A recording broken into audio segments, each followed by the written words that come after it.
And I'm going to screen share it if it comes to that.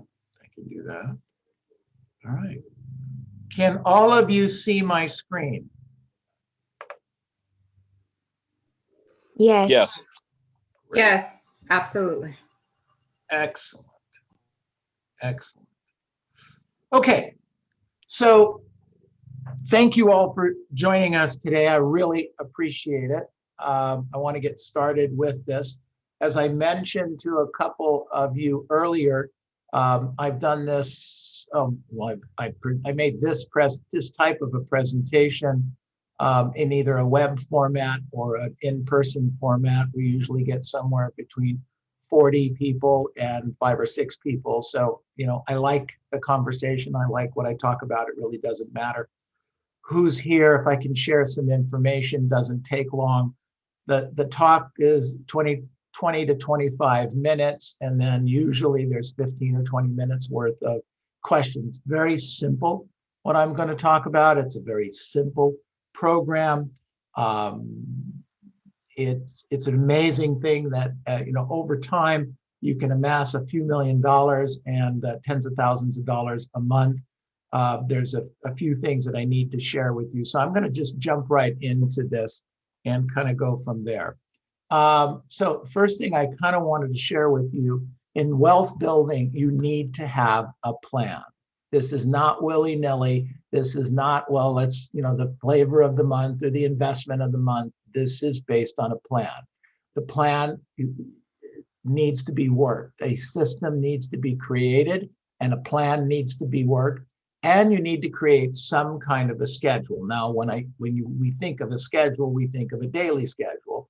It's not what I mean. I'm thinking in terms of, well, some of the properties you want to look at, you could look at on a daily basis, some of the properties on a weekly basis, and then you kind of have to check your plan as we go along. So the plan has to start with the end in sight. What do I want in 10, 15, 20, 30 years, okay? The plan needs to be simple, not complicated. The simpler the plan can be, the better off you're going to be. The reason is, if it's not simple, not easy to work on a regular basis, you won't do it. And you'll see as this moves along, this plan is all about getting started. And if you are started investing, keeping going, because it's about time. The more time you have for the plan to work for you, the better off. The plan still works for people who are very young, and the plan can work for people who are a bit older. It's all about getting started, okay? The second thought here, the plan requires discipline. The plan requires consistency, and the plan requires determination. Now, coincidentally, these are the same things that we work with our real estate agents: their discipline, their consistency, and their determination. Same thing applies for wealth building. The plan must include a great deal of what I call stick-to-itness on your part. Stick-to-itness. You have to stay with the program over time. For the plan to succeed, you have to be determined. Here's the question: how hard is it to stop you? And we'll talk more about that later if you have a question about it. But how hard is it to stop you? And how easy is it for you to get off track? Those are hugely important points in the wealth building process. Mostly, it takes the skill of discipline and consistency. You have to be disciplined and you have to be consistent. Now, here's the thing. Most people will not do it because it takes time. It takes time. The world, even when I was young in my 20s, I wanted it now. But I got to tell you, kids in their 20s and 30s today, they want it now faster. And the truth is that it's a marathon, not a sprint, okay? There are some people in life who can make this a sprint and do really well with it. Most people, it's a overtime program. Some people don't stick to this because it's not sexy, it's not cool. It's you're buying and holding property for a long period of time. It's boring, and as I mentioned, it is not quick. However, working the program will make you, if you want, potentially millions of dollars and tens of thousands of dollars a year in passive cash flow. If that's what you want, my wife's an attorney, so she says I can't say this. This is as close to guarantee as anything I've ever seen or worked on. But my wife says I can't say that, so I didn't say that. The plan, when fully implemented, can be worth millions of dollars in the next 15 to 18 years. Now, that could be a turnoff for some of you because you can't think past 15 to 18 months or 15 to 18 minutes. But this is a overtime concept, okay? The investments, as I said, could be throwing off thousands of dollars a month in passive income in the next 15 to 18 years. So here's the basic plan, all right? And we'll get into the details. Buy one rental property in the next few months. If you already have one, buy another one. Put 20 to 25% down. The general rule of thumb today is 25% down. And you rent the property up. Rent the property out. The rental income needs to take care, that word is should, but I've changed it to needs to take care of the mortgage, taxes, and insurance. Also, if you're an investor like me and you don't like dealing with the day-to-day issues of ownership, then you need to calculate in there some amount of money for a property manager or somebody to take care of the properties. Right now, we're not going to include that. We're going to make this fairly simple, and that's the program that we have here. I wrote down here the investment, the property. Now, this can be a single family home. It can be a condo. This can be a duplex, triplex, fourplex. I've had some investor types do this with 10-unit apartment buildings. I happen to know one of my billionaire friends put together a program with industrial properties, very similar to this program, where he has Class A industrial properties only in his portfolio. And he's amassed over the last 40 years a $1 billion portfolio doing it with industrial properties. Our conversation today is going to be single family homes and condominiums. They need to be bought at fair market value. Fair market value, if you steal it, that's okay, but it's not critical. It's not critical. The critical thing is to get in the deal and get started, and you'll see why in a bit. The property needs to be in good condition, and it needs to be in a good neighborhood. So fair market value or less, in good condition, just because I'm personally not a fixer-upper guy. If you are, then you can put that into the equation. And it needs to be in a good condition. You have to be comfortable going to pick up the rents. Those are my things. You can have some modifications of that. I wrote down here, so let's talk about kind of the way this is going to look.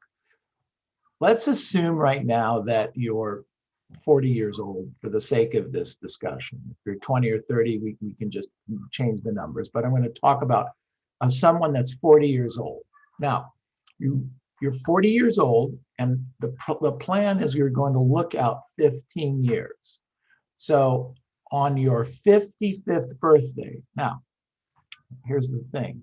You're either going to be 55 years old or you're not going to be here. I learned that a long time ago because it was really hard when I was in my 20s and 30s to see me being 55 or 60 years old. Very, very difficult. However, you're either going to be 55 or you're not going to be on this planet. So let's assume, for the sake of this wealth building, that you're going to be 55 years old. And on your 55th birthday, the $400,000 piece of property that you bought, and I'll share that stuff with you in a minute, the $400,000 piece of property that you bought, is pays off. Why does it pay off? Because over the next 15, 16, 17 years, the tenant's going to pay you rent, and you're going to take the rent that you're paid and work to pay off the mortgage. I'll show you how that works in just a second. This is the highest degree of using other people's money. The other person in this case is the tenant. Everybody with me so far? Unmute yourselves and speak to me, please. Any Yes, questions? I understand. I'm with you, Neil. Good. Any Yes, questions sir. on anything we covered so far? No. Okay. All right. So I'm going to move for a second over to a numbers analyzer that I have. This is a formula that we created. Probably need to make this a little bit bigger for the screen. Is that better? Can you guys see this? Yeah. Do you hear the noise? And you guys hear another noise in the background? Yes. Well, hold on one second. Excuse me.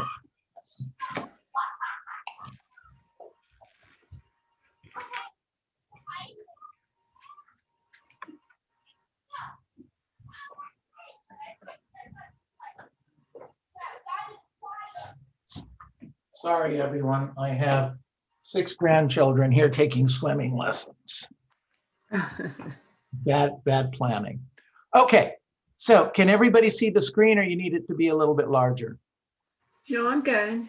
We can see it. Great. Okay. So for the sake of this conversation, I'm going to use $400,000 pieces of property, and I'll walk you through the numbers. But usually at this point, people will say to me in Southern California, where do we find a $400,000 property? What is there, 1 or 2 of those available? And what do they look like, and what neighborhoods are they in? So I reviewed that last night. So about 6 o'clock last night, we ended up with, this is in the CRMLS. Can you guys see? It doesn't highlight. Can you see what I said, search criteria here? So within 25-mile radius of our Walnut office, we put in there $400,000 or less properties. There were 264. Do you guys see that? Yes. Okay. So there's 200 today, right now, there are 264 possibilities.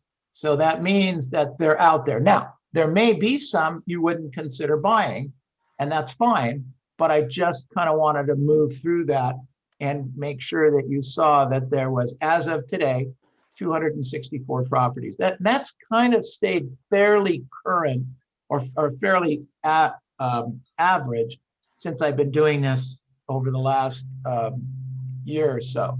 At one point, we were in the 300s, but that was a couple years ago. So let me kind of walk you through the scenario here.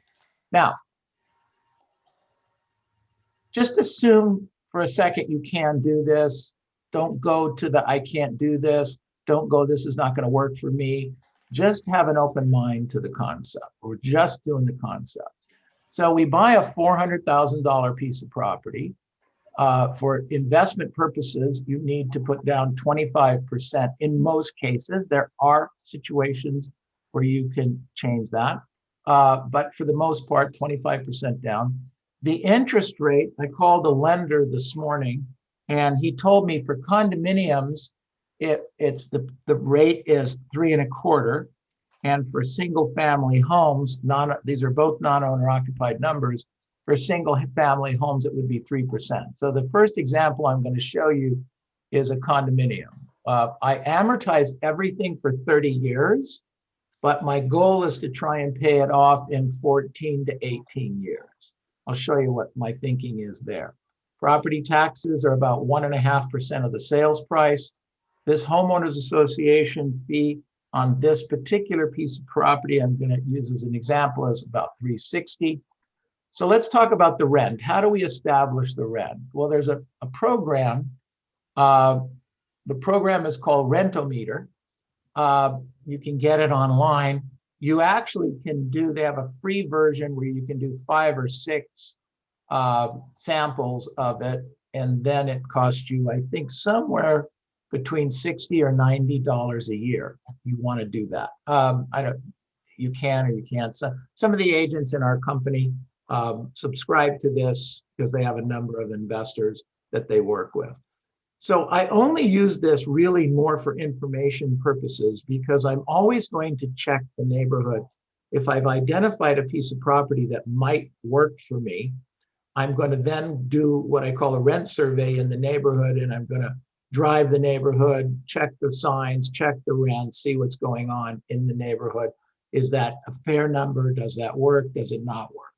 So the first property is a condominium on 10th Street in Long Beach.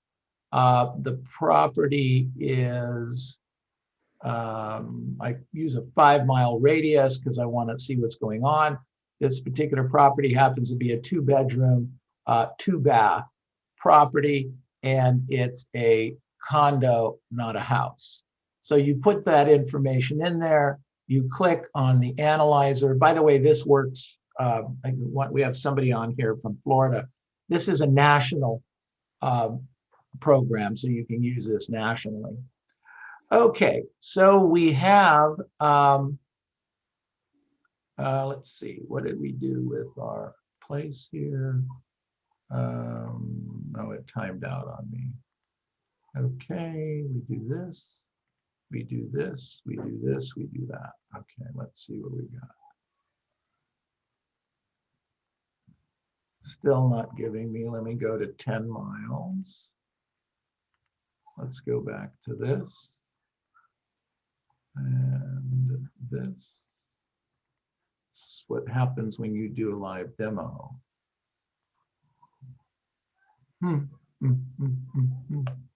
Radius too large for the location. Okay, let's go here,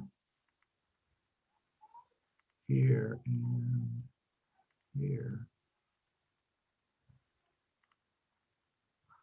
6 months, rental meter, and connected. It's still, maybe I'm not so connected.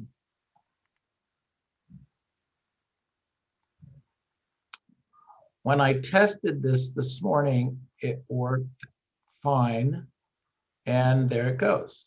Okay, so for West 10th Street in Long Beach, in a 1-mile radius of that particular piece of property, as a look back of 6 months that we have there, the rentometer for a 2-bedroom, 2-bath piece of property has an average of 2,700, a medium of 2,600, a low percentile of 2,200, and this other one that's high that I don't use that kind of stuff. It's too high for me.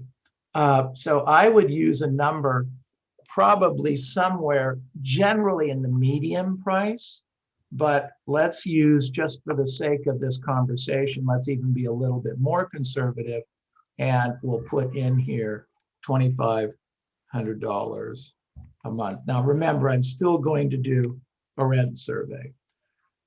Now, the state of California says that we can raise rents as much as 5% a year.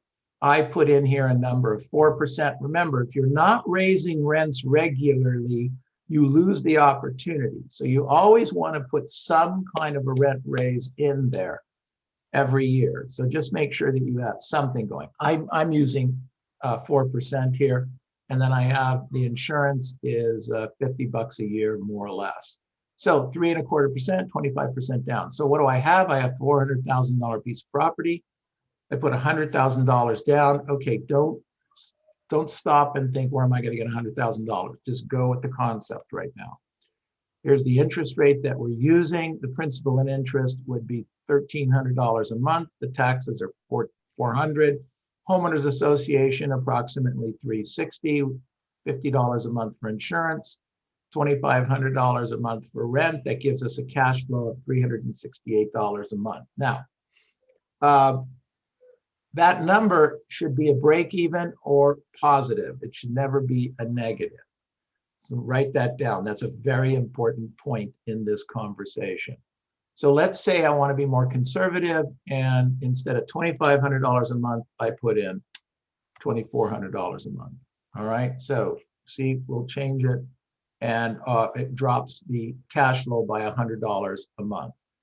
So down here on the return on investment is this property is going to pay off. Now, another rule, don't take any of the cash flow out of the property to go on a vacation. Write that down very specifically and circle it. No Rolex watches, none of that kind of stuff.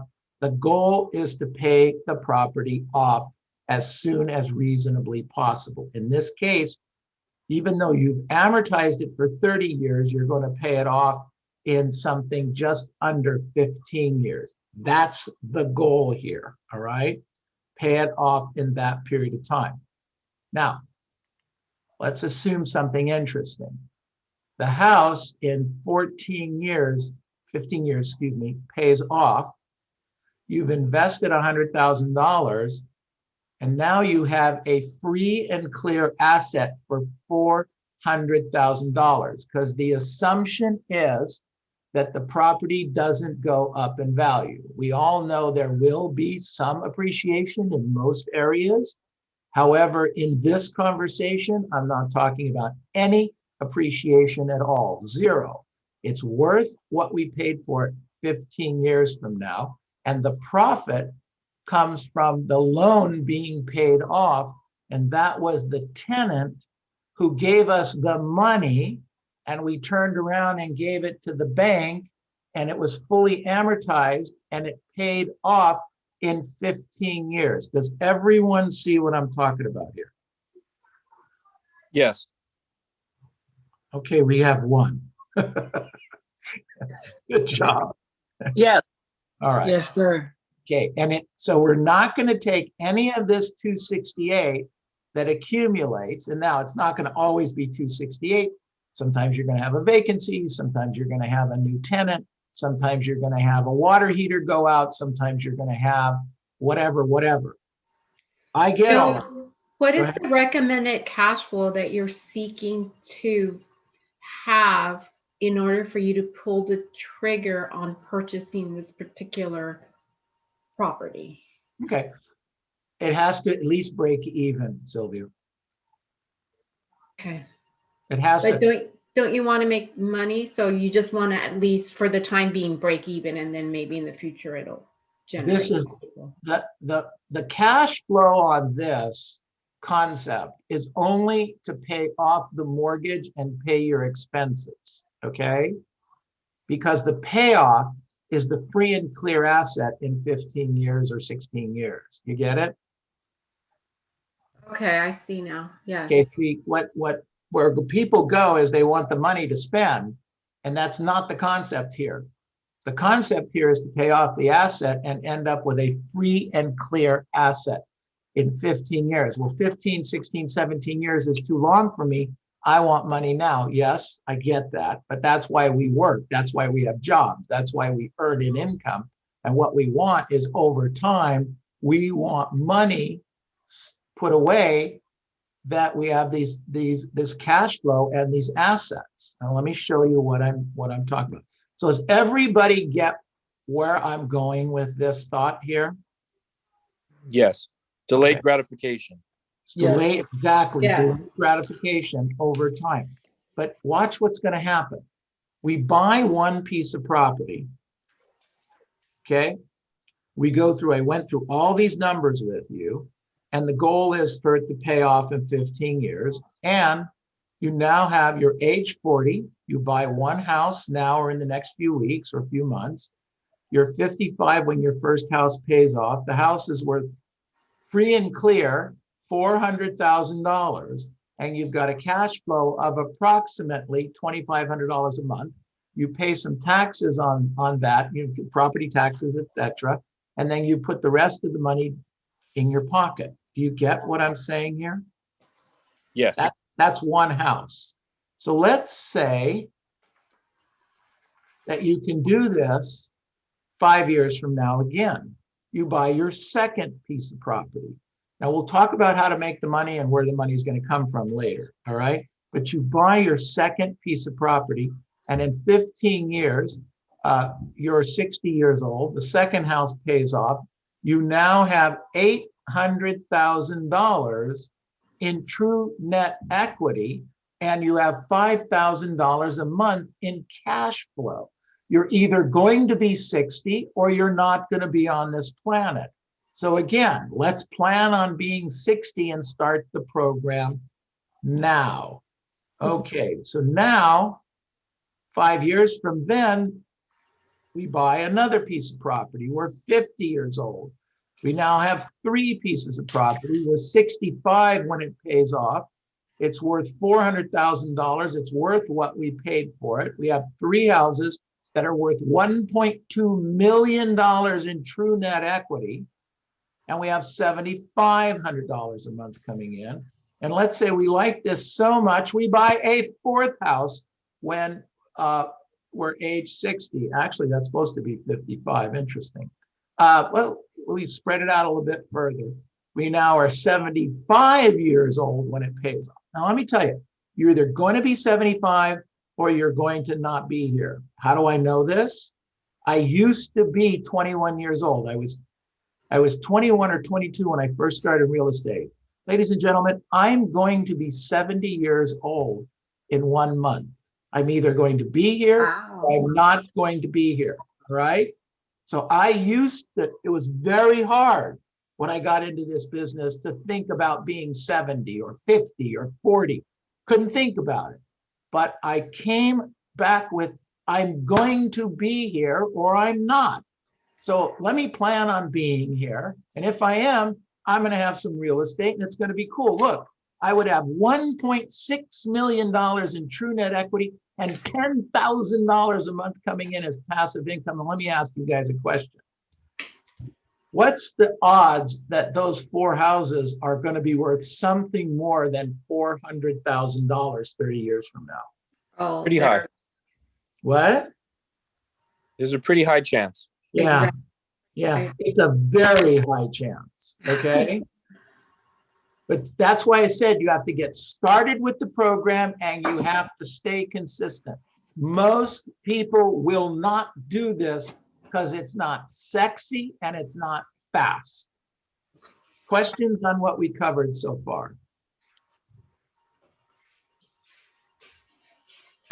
Neil, where does the $10,000 cash flow come from? Each house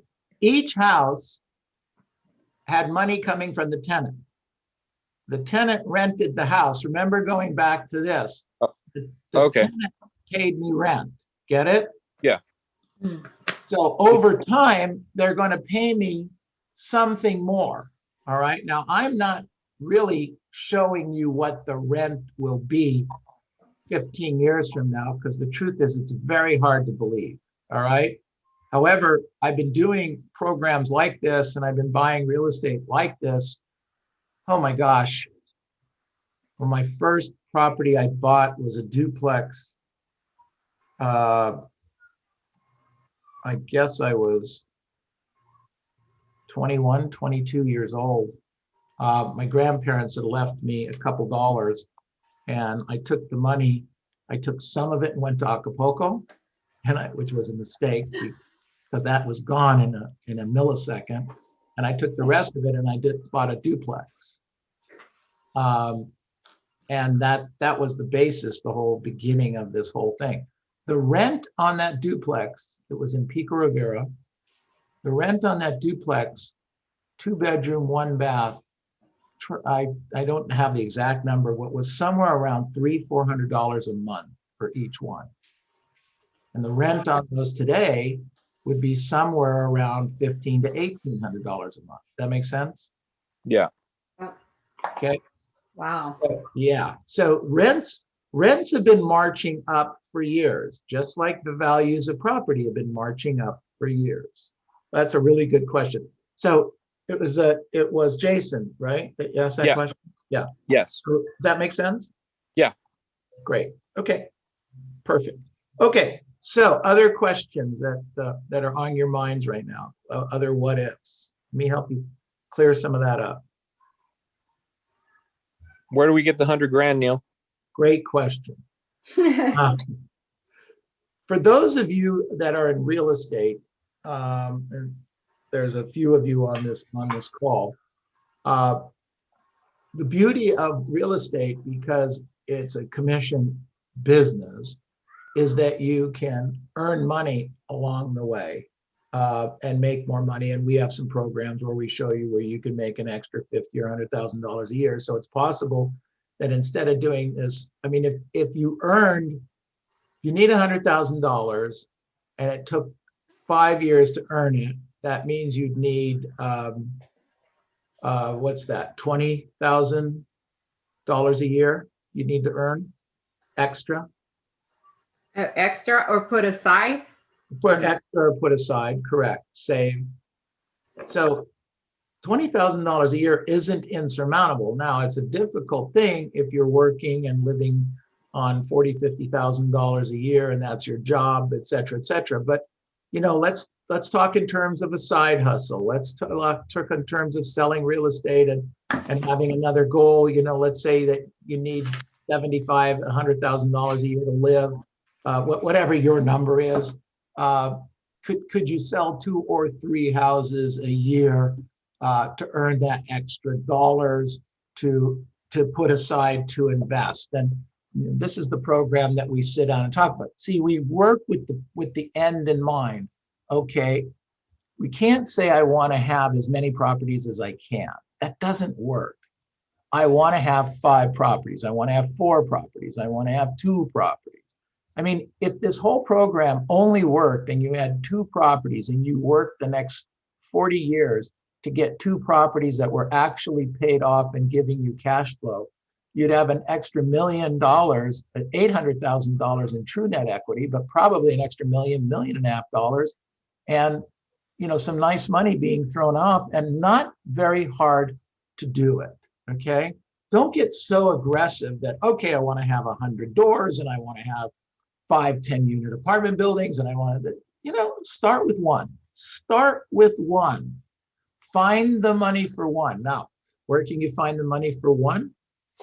You could buy and live in a duplex. You could, you know, get an FHA property. You could buy an FHA a property. Let's say you don't have a lot of money, but you have enough to buy it one house FHA. You buy a $400,000, $500,000, $600,000 FHA house. You live in it. You live there for 2, 3, 4 years. You then sell the property and you have some other money that you can do something with. I know people that do that. I know people that don't want to live in a home that let me rephrase this. Let's say they want to send their kids to a better school and they want to live in a little nicer house. So what they do is they rent property, which isn't ideal, but they rent a piece of property today, and they take what cash they do have and they go out to San Bernardino or they go out to Temecula, et cetera, and they buy an investment property and they start that way. That makes sense? Yeah. Okay. So that's kind of how that works.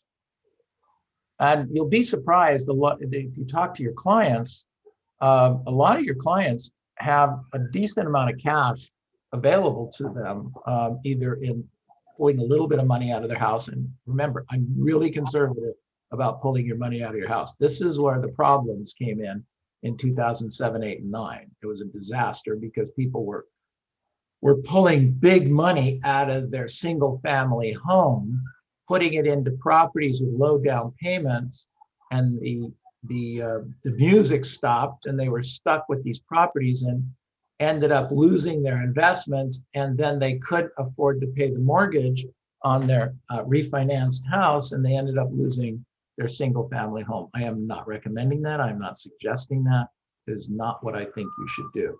That's why people don't do this, is because it's a little bit painful and a little bit hard, but it's doable. If you can't start today, start tomorrow. If you can't start tomorrow, start next month, but start. You guys with me on this? Yeah. Okay, good. Excellent. Yes. Other questions for me? Come on, guys. It's only You- How long? How ahead. long did it take you to find a tenant?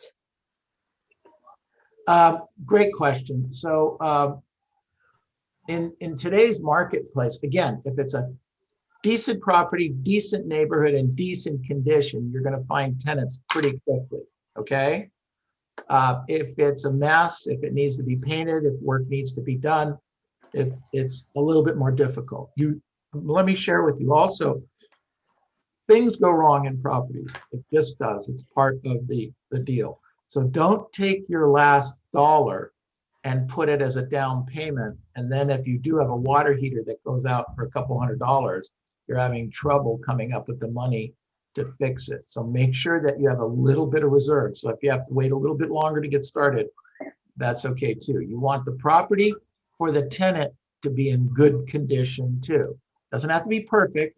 It doesn't have to be the way you'd want it. The paint job, I mean, in Beverly Hills, you're going to pay $25,000, $30,000 to paint a house. I wouldn't pay $25,000 or $30,000 to paint one of my rentals. That makes sense? Yeah. Yes, sir. Got it? If you have a job that like, for instance, a real estate job where you're self-employed, is it difficult to find financing in order to get those properties? No, as long as you have good credit and the property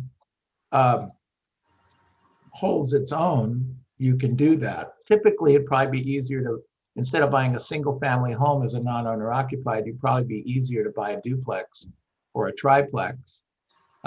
It costs a little bit more money, but you use some of the rental income to help pay the mortgage. Okay. Okay, good question. Got it.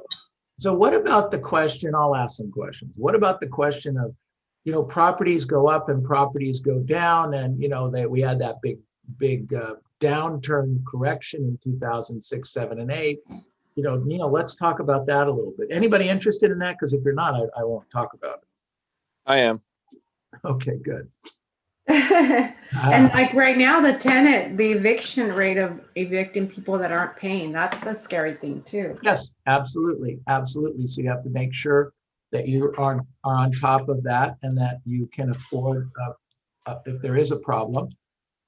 However, just remember, what the problem is today will not be the problem tomorrow, okay? So I know most of the people I know have little or no tenant problems, okay? Right now, little or no tenant problems. The ones that are having tenant problems are dealing through them, and it's costing a little bit of money, no question about it. But the properties, look at the difference in the value of the properties. I mean, I would fight a tenant problem today for a few $1,000s compared to the $100,000 I've made in the last year on a couple of houses. That makes sense? You see Yes, it's worth it. But that goes back to my point. You still have to have money in your pocket to get over it. It's a very wealthy friend of mine who ran into some problems with some stocks and bonds when he made some investments years ago. And he came through it with flying colors, and and is a billionaire today. Tells me all the time, it's all about staying power. It's all about staying power. So here's a guy that was on the ropes 25, 30 years ago with some bad Russian bonds, and had the staying power to withstand the hits, and came back with a vengeance, and has a $22 billion company now. So it's about staying power. So even on our levels where we have to have an extra few dollars, make sure you have it. Make sure that there's cash in the bank and that it's fairly liquid. So I wanted to show you this. Can everybody see that? Yeah. Yeah. Okay.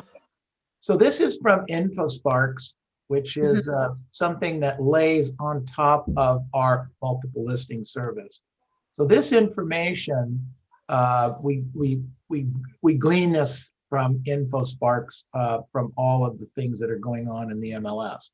So way over here on the far left, this is about average sales price. On the far left, you'll see the date, that we're using here is 2008, right there on the far left on the bottom. That's the starting point here. January of 2008, the average sales price in the CRMLS, that is everything from basically Ventura down to Escondido on that side, and Oceanside on the ocean side. There's a couple of areas that are missed in the middle, but they're not very big. So we use this as an average. The average price at that time was 571,000. Everybody see that? Yeah. Over the next 12 months, it dropped to $321,000. That's a significant drop in value. Agreed? Wow. Yes. Okay. However, if you didn't have to sell, you weren't affected. Get it? Yes, it dropped, but if you didn't have to sell, you weren't affected. Now, I'll give you a personal story. I bought our Covina office in the end of, I think it was 2007. I bought that building, and we put probably, we put about a third down, 35% down on the building.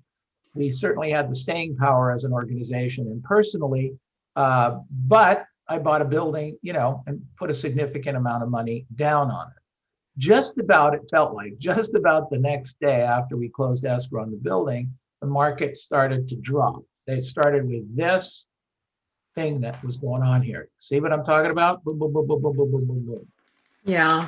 Fortunately, I didn't have to sell. I rented the building to myself. We worked through it. We trimmed corners. We did whatever we needed to do. And that property, I don't know really what it fell to financially. I didn't check because I didn't need to know. Everybody with me?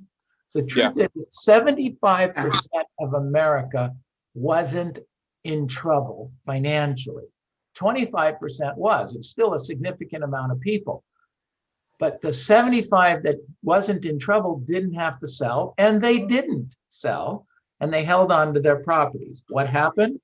Since 2009, we went up, we went down, we went up, we went down, we went up, we went down, we went up, we went down, we went up, we went down, we went up, we went down a little bit more, then we went up, up, then in 2012, we went down a little bit more, then we started rising a little bit, moving here, up, so we went down again, okay? Look what's happening here, by May of 2012, we're actually over where we were in January of 2008.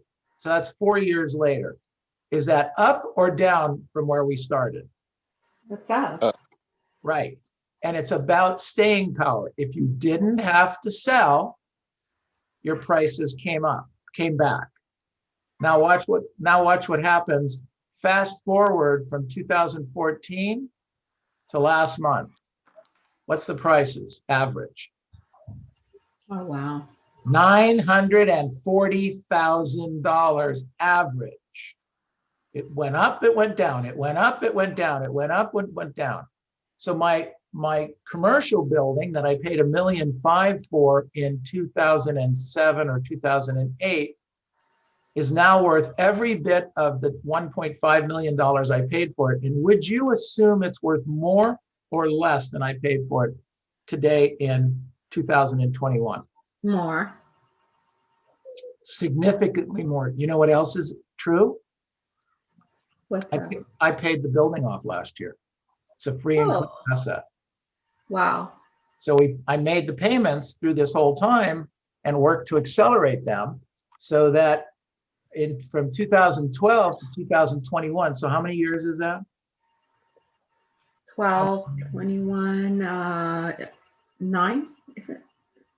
9 or 10. Yeah. Call it 10 years. So in 10 years, I paid that off. I have a free and clear asset. That Covina building has no loans on it.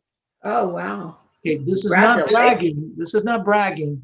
This is how the system works when you work it. Right. And I don't know how much that building is worth today. but I know that it's worth significantly more than what I paid for it. Right. And it's paid for now. So in case something else happens, you're good. Well, that's the whole point. That's what you keep trying to do. Okay. So I do that with all the buildings that we have. I still have a Newport Beach house that has a bit of a loan on it, but we're working to get rid of that. That's just our thing. Okay. So everybody sees that over time, it does go up, it does go down, it does go up, it does go down, and the trend line is always upwards, as long as you have holding power. Okay. Questions on anything I covered so far? And also, you can pay off a property faster by putting the cash flow towards the principal, right? That's what I'm recommending. That's how this happens, is that we don't take any of the cash flow out of the property. It all goes back in to pay off the property. That's how this got done. I didn't take anything out of the cash flow. And that's why instead of a 30-year loan, instead of it taking 30 years to pay off, we actually were able to pay off in just under 15. Nice. Okay. Yep. But Neil, I'm going to jack up the whole system here. If you get a decent rate on your mortgage, and the property's paying itself off, instead of racing and pay that off, the balance of the mortgage, what if you took your income and leveraged it and invested it elsewhere? You can. That just isn't my plan. Okay. I like sleeping at night. So I own a good amount of property. I own most of it's paid for or will be paid for shortly. That was my plan for when I got to this age. All right. Now, I will tell you one of the regrets my wife and I have over the last 24 years, let's say, is that we didn't buy one or two more properties along the way. We're pretty conservative. I want to have a good amount of cash in the bank. I have other liquid in that it's stocks and bonds assets, because real estate isn't that liquid. It's not impossible to sell. And right now it's really easy to sell. But over my 45 years in the business, there has been times where it was tough to sell. So this is me being really, really conservative, Jason. All right. Yeah. Okay. There are people that would put less money down or try to put less money down. There are people that would not try to pay off the mortgage in 15 years. They would work to buy another piece of property. That may or may not be a better strategy. For me, my wife and I are more comfortable this way. You and your family may be more comfortable the other way. Okay, I'm not saying this is the only way to go. I'm saying this is a way to go, and it's almost impossible to screw this up if you come with a plan. It's more of a surefire way. It's definite, yeah, but I can't say More that. conservative. Yeah, my wife says I can't say that. But I have to tell you, I mean, as I look at this, now, there are properties that don't work. That's why we have this formula. So I'm going to give you an example of different ways to look at different things. So if you guys, we got a couple more minutes here. So I'm just going to, so I did something else. Now the property that we're looking at here is a 2-bedroom, 2-bath condominium in Long Beach area. Okay. The property we're going to look at is a 2-bedroom, 2-bath 1942 house, which comes with a different set of problems, okay? And it's in the Fontana area. So I pull this up, it's on Oleander and Fontana. That's another piece of property that is for sale right now, okay? It is in the MLS right now. You can look it up later if you want to. It's 2-bedroom, 2-bath. It's a house, not a condo. And I do the search on it, and I come up with a median price of $1,900. Okay, 1,700 on the average, 2,100 on the 75th percentile. So I'm going to use 1,900. Now remember, I'm going to double check the rent before I make an offer. But right now, let's assume the 1,900 is right. Everybody with me on this? Yeah. Yes. Okay, so now it still costs $400,000. I'm still gonna, now I get to finance this because it's a house at 3%, not 3.25. Still non-owner occupied, but it's 3%. I still need 25% down. And it doesn't have a homeowners association, so I'm gonna zero that out. And I said the rent is 1,900, so I'm gonna put that in there. Now, let's see what this does. Wow, I still have a cash flow. Cool, huh? But the Yeah. rent's 1,900. See what's happened? I still buying a $400,000 piece of property. I'm still putting $100,000 down.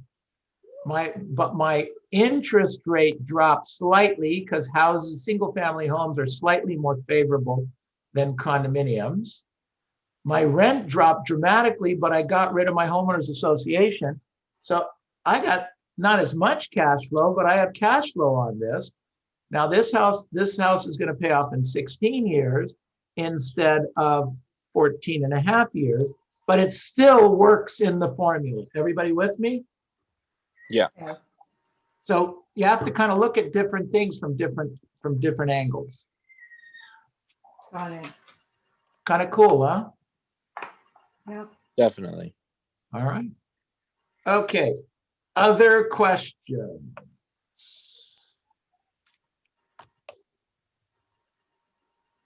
Everybody's got it? I need to go find me a property. Okay, well, as I mentioned earlier, I said that if you, here's the results right here for a report that we pulled last night at 6 o'clock, 25 miles around Walnut office, and there's 264 properties. Wow. Now, not all of them are going to work. You're going to have to do a little bit of research. Not all of them are going to be available. Some of them sold overnight, but another group came on. Do you recommend purchasing a house even if you are a little bit negative, so you're putting a little bit in? That's not my goal, but if it happens to be a terrific piece of property in a terrific neighborhood, I might go a little bit further on it. However, I will tell you that my experience is the more disciplined of an investor you are, the better off you will be. You will buy less property, but you will have less errors. Okay. Got it? Because when I was analyzing this, I was actually, funny thing is I was looking at stuff in Fontana, but this was a couple years ago. Uh-huh. And, you know, we just we're not breaking even. And I was, With 25% down? it was, actually, we needed to come up with 30% down. Okay. Okay. Well, the rents have moved up a little bit and the interest rates have dramatically fallen. The interest rates, Oh, yeah. let me show you guys what I mean. All right. One last thing and we're done. The interest rate here is 3%. Everybody see that? Yeah. Yeah. And I have $169 a month coming in from all that I've done. I'm only going to change one thing. I'm going to make the 3% 4%. Okay. Mm-hmm. And 4% is still pretty cheap. Everybody agree? Mm-hmm. Right? Watch what happens to the cash flow.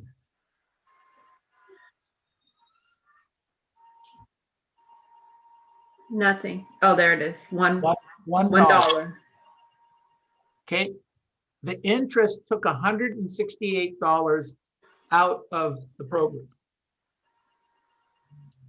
The interest rate, why are people buying today? That's why. Right.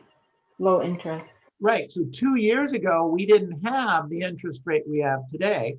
It wasn't a lot higher, but it was in the mid 3s to low 4s. And you can see 1%, just 1% changes it from a cash flow to an almost no cash flow. So if you're going to get started, it's a great idea to get started now. I hear you. All right, everybody? Yep. Okay, Thanks, Neil. you're welcome. I hope this helped. Yes, definitely. Thank you, sir. Thank you. Thank Thank you, you. Neil. You're welcome. You're welcome. Enjoy the day. If I can help in any way, don't hesitate to reach out. Okay. All right?